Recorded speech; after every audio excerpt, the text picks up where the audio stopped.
Hello students, in this video I am here to continue with example 12.8 given in page 255. Find the value of x and y in the equations by using Cramer's rule, where x plus 3y that is equal to 1 and 3x minus 2y that is equal to 14. Fine. இந்த கொஷனில் நமக்கு ஒரு new term introduce பண்ணியிருக்காங்க, which is Cramer's rule. First of all Cramer's rule அப்படிங்கிற term mention ஆகலை அப்படின்னா previous examples மாதிரி நம்ம ஜென்ரல் மெத்தடில் அப்ளிகபிள் பண்ணிட்டு போயிடலாம். So x and y value சிம்பிளாக முடிஞ்சிடும். Whereas in question they have mentioned this sum to be solved with Cramer's rule. So it is necessary that we have to proceed the sum with Cramer's rule. First of all, what is Cramer's rule? Just simplify the term, syllabify the term Cramer's rule. Cramer's rule.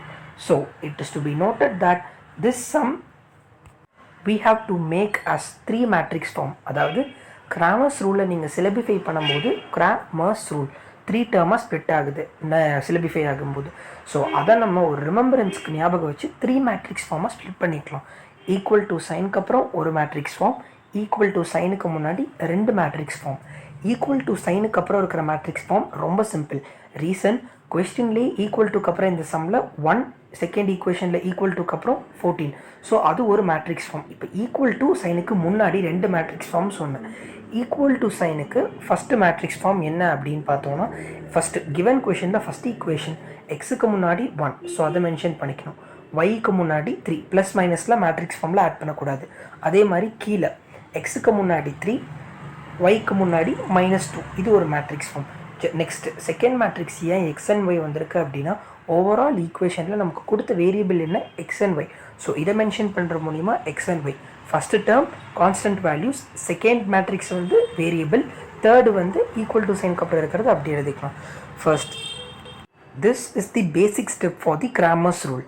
Next proceeding with the Cramer's rule, first we have to take the determinant for first matrix, which is 1, 3, 3 and -2, which we will get most probably -2, -9 that is equal to -11. This -11 is known to be the determinant value. Since the determinant value is not equal to 0, matrix exists. இப்போ next ஸ்டெப்பில் என்ன பண்ணோம் அப்படின்னா, நமக்கு X and Y values தான் வேணும். So Dell X அப்படின்னு mention பண்ணிவிட்டு ஃபஸ்ட்டு டிட்டர்மினன்ட் நம்ம ஒரு வேல்யூ போட்டிருக்கோமா, ஃபஸ்ட்டு ஜென்ரலாக டிட்டர்மினண்ட்டில் 1, 3, 3, -2, இதில் எக்ஸ் பார்ட் தான் நம்ம கண்டுபிடிக்கணும். ஸோ எக்ஸுங்கிற டேர்மை நம்ம மறைச்சிட்டு வேறு வேல்யூஸை ஆட் பண்ணணும். அது என்ன வேறு வேல்யூஸ் அப்படின்னா, ஈக்குவல் டு சைனுக்கு அப்புறம் இருக்கிற 1, 14. ஸோ 1 and 14 இங்கே ரீப்ளேஸ் பண்ணிவிட்டு ஒய் ஆஸ் இட் இஸ் அதே மாதிரி பண்ணோன்னா நமக்கு டெல் எக்ஸ் வேல்யூ எடுக்கணும். வேறு டெல் எக்ஸ் அப்படின்னா -44. நெக்ஸ்ட் சேம் ப்ரொசீஜர் தான் டெல் ஒய்க்கும். நம்ம இங்கே டெல் ஒய் அப்படின்னு மென்ஷன் பண்ணனால ஒய் டேர்முங்கிற இடத்த நம்ம ரீப்ளேஸ் பண்ணிடணும். எது மூலிமா, ஈக்குவல் டு சைனுக்கு அப்புறம் இருக்கிற 1 and 14.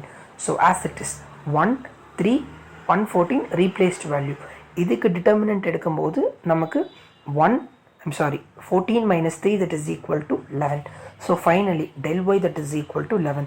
But you must not conclude the sum with these two steps, which to be known del x will be the del x value and del y will be the y value. It's not like that. இப்போ நம்ம என்ன அடுத்து proceed பண்ணுறோம் அப்படின்னா, X value இண்டிவிஜுவலாக வேணும் அப்படின்னா அதுக்கு ஒரு ஃபார்முலா இருக்குது, வேறு del x divided by del. அதே மாதிரி ஒய், வேறு y that is equal to del y divided by del. Next நம்ம இந்த ஜஸ்ட் இந்த ஃபார்முலாவை இம்ப்ளிமெண்ட் பண்ணிட்டா போதும். டெல் எக்ஸோட வேல்யூ -44 டிவைடட் பை டெல்லோட வேல்யூ டிட்டர்மினன்ட் வேல்யூ -11, ஸோ 4. அதே ப்ரொசீஜர் ஒய்க்கு ஃபாலோ பண்ணும்போது டெல் ஒய்யோட வேல்யூ 11 டிவைடட் பை டெல்லோட வேல்யூ 11. 11 and 11 கேன்சல் ஆகும், மைனஸ் மேலே போய் -1 மாறிடும். ஸோ ஃபைனல் ஆன்சர் என்ன அப்படின்னா, x that is equal to 4, y that is equal to -1. இந்த x that is equal to 4, y that is equal to -1 நம்ம சிம்பிளிஃபை பண்ணி வெரிஃபை பண்ணி பார்த்துக்கலாம். இப்போ வெரிஃபை பண்ணும்போது நமக்கு ஆன்சர் LHS RHS ரெண்டுமே 1ல் இருக்கும். So the answer is correct.